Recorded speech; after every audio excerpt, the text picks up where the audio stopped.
Bonjour, nous sommes le mercredi 13 novembre et il est 18 h. On retrouve Régine et Florence pour l'émission L'instant clé des familles. Bonjour mesdames. Bonjour. Bonjour. Comme d'habitude, nous avons une thématique, laquelle nous allons découvrir tout de suite, et vos rubriques. La sélection culturelle du comité de lecture et l'agenda de l'association Clé des familles. En studio aujourd'hui, vous avez non pas une, mais deux invités. Bonjour mesdames. Bonjour. Régine, c'est à vous. Comme l'a dit Valérie, nous avons une thématique un peu spéciale aujourd'hui qui est « Vive le spectacle vivant en famille ». Comme vous le savez, l'association Clé des familles a pour objectif de promouvoir la culture et de sensibiliser les parents au fait que se déplacer vers certains endroits est une façon de partager de bons moments culturels, et cela dès le plus jeune âge. Aller ensemble au spectacle, c'est pas seulement une manière de développer la curiosité et l'éveil culturel des enfants et des parents qui les accompagnent, c'est aussi un moment de partage en famille. C'est aussi un moyen de renforcer les liens sociaux afin de bâtir une culture familiale commune. Clé des familles est particulièrement sensible à cette démarche. Nous nous efforçons régulièrement de proposer des spectacles. On essaye de glaner à droite et à gauche des titres de spectacles, des comédiens, des troupes qui nous, en tant qu'adultes, nous plaisent beaucoup, et on essaye de les partager avec les familles via les réseaux sociaux ou en présentiel lors des activités. Et aujourd'hui, pour explorer ce thème, nous avons la chance d'accueillir deux invités engagés. Mais Florence va vous en parler beaucoup plus. Eh bien oui, bonjour Stéphanie. Stéphanie est programmatrice spécialisée dans les spectacles pour jeunes enfants. Elle va nous parler de l'importance du spectacle vivant pour éveiller et développer les plus jeunes. Et à ma gauche, Séverine. Séverine est comédienne de la troupe Le Rêve debout. Elle est également autrice. Et chanteuse aussi. Et chanteuse aussi, magnifique. Elle écrit et elle joue des pièces destinées au jeune public, des spectacles musicaux théâtralisés. Elle va nous dire tout ça et nous dire comment elle capte l'attention de ce jeune public. Eh bien, si vous pouviez vous présenter l'une et l'autre, allons-y. Stéphanie. Oui. Donc Stéphanie, je travaille pour une collectivité où je réalise la programmation et dont les spectacles pour enfants. Merci. Ouais. Séverine. Et moi, Séverine, donc je fais partie d'une compagnie de spectacle jeune public depuis un peu plus d'une quinzaine d'années. Voilà. Et de l'expérience, donc. Un petit peu. Tu peux rappeler le nom de la compagnie ? Oui, c'est donc Le Rêve debout. C'est venu d'où ce nom ? Alors, c'est venu que Bou, c'était le nom de notre groupe, en fin de compte. Et voilà, après, on a fait un petit... Bon, Le Rêve debout, bah oui. Voilà. Comment on écrit Bou ? B-O-U-H. D'accord. Voilà. Je crois que c'est un nom un peu de la région, non ? Oh, c'est une expression enfantine, quoi. Ah surtout. bon, c'est plutôt l'expression Ah, Bou. c'est un peu ça, voilà. Bon, Bou. Alors, je vais m'adresser à Stéphanie, donc programmatrice, comme nous l'avons dit. On peut se tutoyer ? Oui. Ok. Donc, qu'est-ce qu'il y a d'essentiel, selon toi, à proposer des spectacles pour les jeunes enfants ? Eh ben, c'est essentiel, mais comme beaucoup d'autres choses, la lecture, jouer avec son enfant. Mais aller au spectacle, ça permet de développer les goûts de l'enfant, son sens critique, ses opinions. Il peut dire j'aime ou j'aime pas ce spectacle. On a tout à fait le droit. Donc voilà, ça permet de développer ses goûts. Ça permet aussi d'apprendre sur divers sujets. Les spectacles peuvent traiter de sujets particuliers, avoir une morale, et donc voilà. Et puis ça permet aussi à l'enfant de ressentir des émotions. À travers un spectacle, on peut ressentir de la joie, du rire, de la tristesse, voilà. Donc aller au spectacle, c'est se découvrir, autant pour l'enfant que l'adulte. Découvrir ses envies, ce qu'on aime, et puis c'est aussi découvrir l'autre, le parent ou l'enfant qu'on accompagne, c'est découvrir ses goûts à lui. Donc voilà, c'est se découvrir. Après, il n'est pas nécessaire d'aller au spectacle tout le temps, mais y aller une fois, 2 fois, ou juste 3 fois par an. Voilà, et il y a beaucoup de propositions maintenant pour le jeune public. Ça s'est vraiment développer. Et puis, il y a beaucoup de spectacles enfants qui sont gratuits ou vraiment à des tarifs très préférentiels. Donc, faut pas hésiter à y aller. Et puis, pour choisir un spectacle, je conseille de regarder l'âge à partir duquel il est conseillé. Euh, Regarder la durée du spectacle, parce qu'en fonction de l'enfant, voilà, l'attention est plus ou moins limitée en fonction de l'âge. Donc voilà, quand vous choisissez un spectacle, vous voulez regarder l'âge à partir duquel il est conseillé, la durée du spectacle. Et puis, vous pouvez en parler avec votre enfant, lui présenter, lui lire le texte du spectacle ou regarder la vidéo, voilà, avant d'aller voir le spectacle pour lui donner envie d'y aller. Eh bien, merci. Alors, Séverine qui est à l'autre bout de la chaîne, finalement, en amont des spectacles, puisque tu les écris, tu en écris et tu les joues. Oui. Alors, quels sont les aspects quels sont les éléments qui guident l'écriture d'un spectacle pour enfants? Alors nous, on était plutôt sur les maternelles, sur les tout petits maternelles, on va dire 1 an, 6 ans. Donc, il y a des thématiques. Lesquelles? Quelquefois, ça m'arrivait de regarder un peu dans les écoles. Qu'est-ce que c'était quoi les thèmes au départ? C'est parti un peu comme ça. Et puis après, il y a des envies de parler de tel ou tel. Puis après, on fait plusieurs spectacles, donc on a une thématique, voilà, souvent par spectacle. Après, il va falloir évidemment prendre en compte qu'on s'adresse à des enfants, mais avec toute l'exigence qu'on mettrait pour s'adresser à des adultes. Nous, on avait la chance ce sont des spectacles musicaux. Et on a toujours fait des musiques qui plaisaient aussi aux parents. C'était super important pour nous de ne pas faire des musiques insupportables à écouter pour les parents. Donc voilà, ça c'était important. Et puis de la légèreté, tout en mettant un peu de profondeur quand même, qui ait du sens. Et puis avec les enfants, on triche pas. Faut être sincère. Bien sûr. Ils le sentent. Moi, c'est ce que j'ai appris. Ils sentent tout de suite si c'est pas sincère et si... comment dire, c'est instantané, quoi. On a la réponse tout de suite. Ça leur plaît pas et sans filtre. Ils dispersent, voilà. Soit ils sont intéressés, et le spectacle se passe bien. C'est un public exigeant, les enfants. Ils sont plus exigeants que les parents. Ils ont des réactions comme ça, c'est tout de suite. Ouais. Voilà. Et puis parfois, comme disait Stéphanie, ils n'aiment pas, ça peut arriver aussi. Ils sont cash, quoi. Ils sont cash, voilà, c'est ça. Et où intervenez-vous avec vos spectacles? Alors nous, on intervient un petit peu de partout, en fait. C'est dans les écoles, dans les crèches, parce qu'on a des spectacles aussi pour les tout petits, écoles, crèches, pour des arbres de Noël, pour des vacanciers, tout vraiment par tous les centres de loisirs. Donc, on a entendu le mot musique, donc il y a forcément des musiciens, un ou des musiciens dans la compagnie. Voilà, et ça permet de capter leur attention tout de suite. C'est vrai que c'est une force qu'on a, quoi. C'est un peu magique, la musique, quoi. Bien sûr. Les Un rythme. Voilà. Bah oui, c'est vrai que c'est comme si, quelquefois, on les chope tout de suite, quoi, avec la musique, c'est vrai. Et oui, on est 2 dans l'aventure. On est 2, puis on a été 3, 4. Ça dépend des projets, en fait. Voilà. Donc un petit comité. La base, on est 2, et puis ensuite, quand on a besoin, on fait appel à d'autres artistes aussi. C'est arrivé, oui. Un petit comité homme orchestre, si je puis dire, c'est-à-dire de l'écriture. Ouais. Moi, je suis plus la partie écriture, et l'autre personne, c'est la musique. L'autre personne, je crois que tu peux la citer aussi. Vincent, donc. Qui va m'écouter, oui. Et il joue de quel instrument, Vincent? Il est un petit peu... Alors, à la base, il fait de la basse. Et après, il a touché à tout. Donc, il s'est mis à la batterie, là, dernièrement.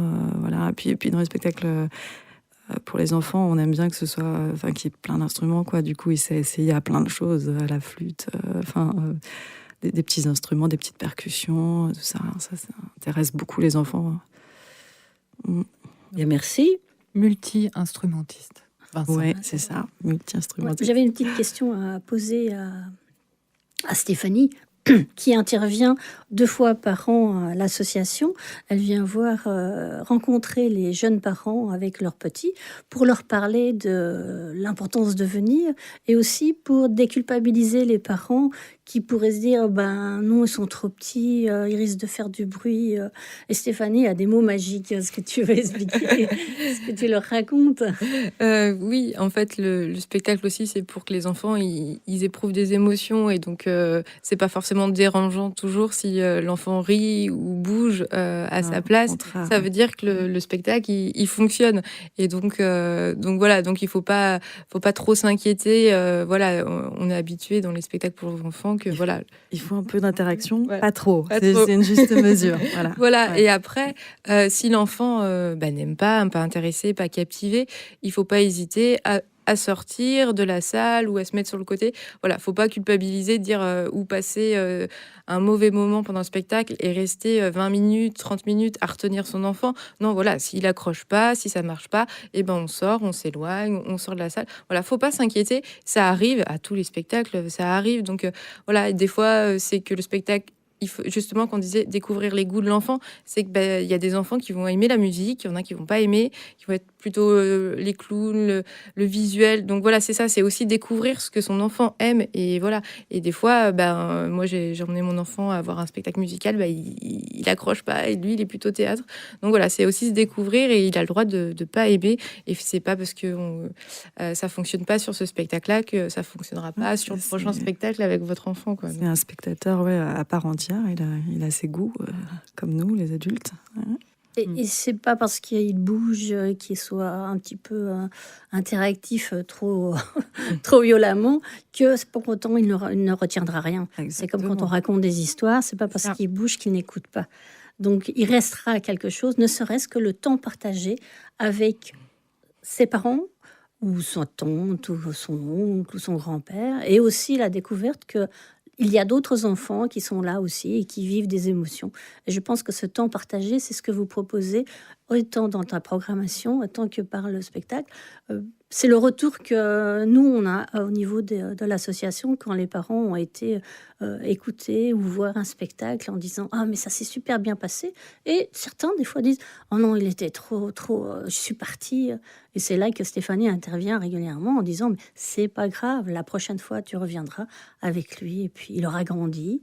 Et puis, il aura eu l'habitude. Parce qu'une salle de spectacle, c'est aussi noir. Il fait noir. Et ça peut faire peur. Donc, et puis, il y a du monde, il y a du bruit. Il peut y avoir aussi cette lumière. Et voilà, c'est une expérience à vivre. Et moi, je suis très contente que vous soyez là, Séverine et Stéphanie, pour parler de ça. Parce que c'est quand même quelque chose de très important chez nous, au niveau de l'association.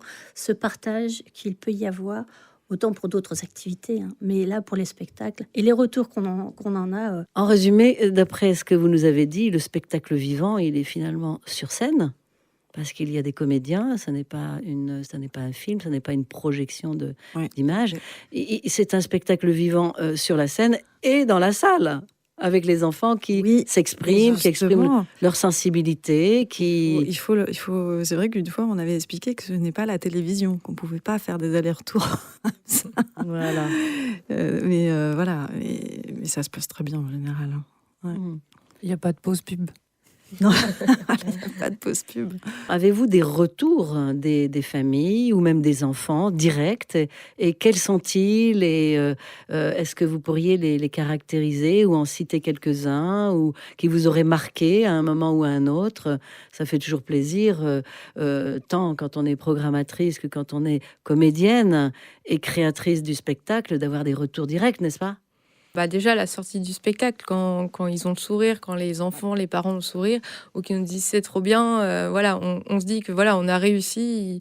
Voilà, déjà, rien que le sourire à la sortie, c'est déjà un premier retour. Après, on a des petits mots de temps en temps, tout ça. Et aussi, ce qui est bien, c'est quand ils reviennent, quand les gens ils viennent et puis on les revoit la prochaine fois et après on les revoit à chaque spectacle et c'est super. Donc là, on voit que ça a fonctionné, qu'ils ont éprouvé quelque chose, qu'ils ont aimé. Et voilà. Ouais, mais oui, c'est ça, c'est instantanément aussi là, le retour des enfants, c'est à la fin du spectacle quand ils viennent nous voir et qu'ils nous disent c'était trop bien le spectacle.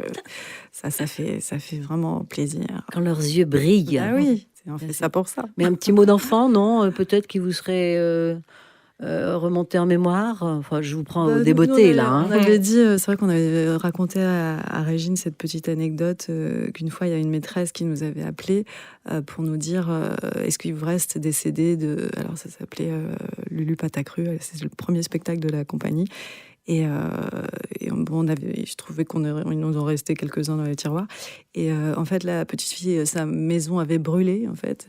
Et elle avait dit à la maîtresse que ce qui lui avait fait, qui lui manquait le plus, c'était son CD de Lulu Patacru.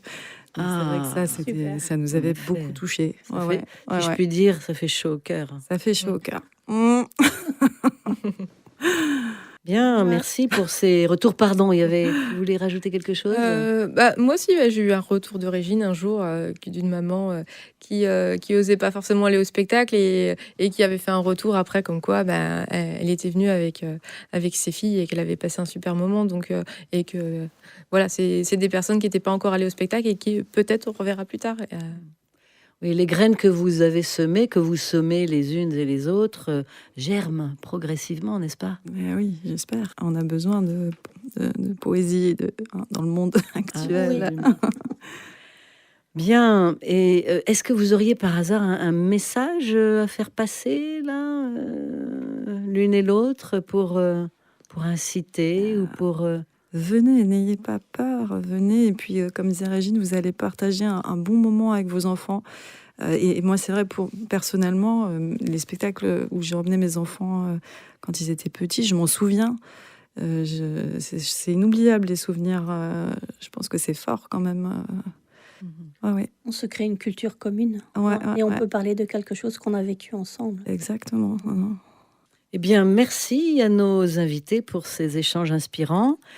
Donc, comme vous aurez compris, nous encourageons, nous, à la Clé des Familles, vivement toutes les familles à aller au spectacle vivant qui peut être donc du théâtre, de la musique. Est-ce que les marionnettes, au fait, font partie du spectacle vivant?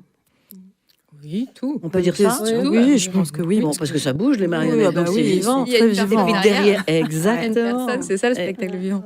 Exactement. Et si pour retrouver les spectacles dans la région, si vous voulez, il y a un petit dépliant qui s'appelle Ma Petite Saison, qui regroupe les spectacles pour les enfants dans le pays de Ray. Voilà, de tous les spectacles proposés par des associations et des collectivités qui ont adhéré à ce dispositif. Et vous pouvez les retrouver donc sur le site internet aussi de collectif Spectacle en Ray, qui a créé ce dépliant Ma Petite Saison. Et voilà, et dessus vous avez beaucoup de spectacles pour les enfants, donc n'hésitez pas à aller dessus pour trouver le prochain spectacle. Eh bien, merci beaucoup. Et puis toi, tu as un site aussi qu'on mettra sur notre lien sur Radio Jade et puis sur notre site aussi. Oui, là, c'est le www, la compagnie Le Rêve Debout.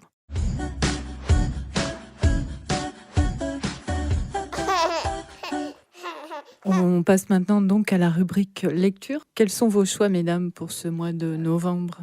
Régine? Alors, c'est le choix déjà du comité de lecture du groupe des Passeurs de Rêves qui fait partie, donc les lectrices des Passeurs de Rêves qui font partie de la Clé des Familles. Et ce comité de lecture, eh bien, Régine, je te donne la parole pour le premier de ces 4 ouvrages que nous avons sélectionnés pour vous. Alors, le premier est plus basé sur la parentalité, puisque c'est quand même une de nos spécialités. Et ce livre que j'ai reçu des éditions La Joie de lire, une édition suisse, s'appelle Une place pour moi, avec une couverture tendre, un petit album allongé, une couverture tendre d'un bébé qui est sur un ventre. Ce bébé, c'est lui le narrateur, et il parle des ventres. Les ventres de son grand-père, les ventres de sa maman, de son papa, des ventres des personnes qu'il rencontre, qu'il croise dans sa poussette et qu'il voit. Et on se demande pourquoi il parle tant des ventres. C'est parce que c'est un petit bébé qui n'est pas sorti du ventre de sa maman, mais qui a été posé sur le ventre d'une maman adoptive. Et c'est cette relation que l'on retrouve dans cet album qui, en gros, dit que c'est quand même le lien d'amour qui est le plus important et qu'on n'est pas obligé d'être sorti du ventre de sa maman pour être aimé, est aussi fort que la naissance propre et dure de l'enfant. Donc ce petit album est très tendre, couleur pastel, et puis qui aborde d'une façon humoristique l'adoption. Et c'est un livre à partager avec les enfants peut-être adoptés. C'est un livre à partager, à expliquer. Tous les enfants peuvent être sensibles à cette lecture. Moi, je vous le conseille. La joie de lire, c'est de Maggie Lulu. Et l'illustrateur, c'est Mathieu Chiara, dans les éditions La joie de lire. Merci Régine. J'embraye en vous parlant d'un album qui est en fait un conte philosophique qui s'intitule La petite voleuse de Planète, Planète au pluriel. Alors cet album est de Maxime Desrouins, publié chez Grasset Jeunesse. Il était une fois une petite fée qui vivait aux confins des royaumes et qui s'ennuyait. Hélas, personne ne pensait plus à elle. Et vous savez ce que fait une fée délaissée par les humains ? Eh bien, elle regarde l'univers et elle y découvre la Lune, qu'elle finit par décrocher et même emporter. Puis, elle décrochera Saturne avec son anneau, et aussi le soleil qui réchauffe et qu'elle a envie d'emmener chez elle pour la réchauffer, et même Vénus, dont elle tombe amoureuse, évidemment. Oui, mais voilà, elle a décroché les planètes, cette petite fée, et eh bien, sur Terre, rien ne va plus. La situation est catastrophique, chaotique, tout est désorganisé, et par-dessus tout, la disparition de ces planètes prive les humains de rêves, de science, de sagesse et même d'amour. Donc quand il n'y a plus de rêve, quand il n'y a plus de science, quand il n'y a plus de sagesse, quand il n'y a plus d'amour, c'est le chaos. C'est le chaos. Et donc, ça va pas du tout, quoi, sur Terre. Et en fait, le récit se finit bien, parce que c'est un conte philosophique, mais je ne vais pas vous en dire plus. Moi, j'ai beaucoup aimé ce récit, parce qu'en fait, il parle aux enfants. Et il ne manquera pas de susciter, d'ailleurs, des échanges entre les enfants et les parents. J'ai trouvé que le texte était sobre et poétique, et qu'il laisse surtout beaucoup de place à l'imagination. De belles illustrations très riches qui transportent le lecteur dans un univers galactique, forcément les planètes, et mystérieux. Je vous le recommande vivement. La petite voleuse de Planète. Moi, je voulais vous parler du calendrier de l'Avent d'Ernest et Célestine. Ah ben c'est de circonstance là, parce que Noël approche. Noël approche et les éditions Casterman proposent un magnifique calendrier de l'Avent. On est tous en train de chercher des calendriers. Bon, attention, ce n'est pas du chocolat, mais les mots sont aussi bons que le chocolat. C'est un magnifique album de 4 pages, très décoré à l'or chaud, et qui, en l'ouvrant, vous propose 24 petites pochettes. Et dans ces pochettes, vous allez trouver 24 petits livrets. Et sur chaque livret, jour après jour, vous allez découvrir une histoire, l'histoire d'Ernest et Célestine, qui prépare ce Noël, ici 2024, mais c'est un calendrier que vous pourrez utiliser les années prochaines. Et l'avantage de ce livre-là, enfin ce diptyque, c'est qu'il vous propose de découvrir l'univers de Gabriel Vincent. Je ne sais pas si ça parle aux parents, si ça parle aux grands-parents, si ça va parler aux enfants, mais c'est une magnifique illustratrice belge, dont son vrai nom est Monique Martin, et qui permet aux lecteurs de rentrer dans un univers doux, tendre, et qui aborde des problématiques des fois importante. Tiens, ça me fait penser que c'est aussi sur l'adoption. Je vous propose de découvrir cet univers de Gabriel Vincent. D'ailleurs, cet album-là, vous le retrouverez dans le premier jour de décembre, car nous allons inventer, créer avec l'équipe un calendrier de l'Avent que vous retrouverez sur notre site, dont on vous parlera tout à l'heure, ainsi que sur notre page Facebook. Et le 4e ouvrage que nous voulons vous présenter s'intitule « Le miroir aux alouettes ». Le miroir aux alouettes, c'est un album absolument magnifique. Il est non seulement magnifique, mais il permet à l'enfant et aux adultes, parce que moi j'ai découvert des tas de noms d'oiseaux, de découvrir les noms des oiseaux les plus courants. On découvre une 40aine d'oiseaux communs qui sont superbement dessinés avec des couleurs. Alors c'est très réaliste, mais ils sont tous posés délicatement sur un fond de nature ciselé en rouge. L'histoire, c'est celle de vaines promesses qui sont tenues par un sombre corbeau dictateur. Ça rappelle quelque chose. Alors, ce corbeau tente de convaincre les oisillons de rallier son plumage noir jusqu'à ce qu'un autre corbeau, doté d'une plume rouge très belle sur la tête, leur ouvre les horizons de la richesse, de la diversité et leur montre les joies de la différence. Pourquoi est-ce que nos oisillons seraient-ils tous noirs ? Non, justement.